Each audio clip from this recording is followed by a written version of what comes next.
Well, maneira de começar com isso, depois de uma celebração assim bonita de carnaval, uma celebração de criatividade, uma celebração somente colorido, luxuoso, com roupa e ambiente, agora que não, banque mesmo determinação, é mesmo criatividade, é mesmo positivismo, é mesmo gana para celebrar, para nos lograr outro meta para Aruba.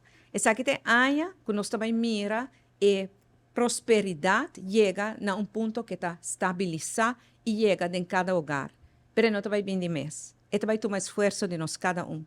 O governo tem sua meta, já definiu para a aqui, cada ministro trabalhando de budget, parlamento a aprovar o presupuesto na caba, pois nós estamos trabalhando com todo esforço que tem para nós lograr a meta principal de ter essa prosperidade em cada rincão do país aqui e estabilidade que nosso país tem que ter para nós conseguir progressar. Essa é a nossa meta, esse é o nosso compromisso, esse é o nosso trabalho. Agora, nossa conta com a contribuição e esforço de cada cidadão para seguir fazendo o esforço, seguir fazendo o trabalho duro, que botar para a família para adiante e assim nós está riba a rua para adiante. Mais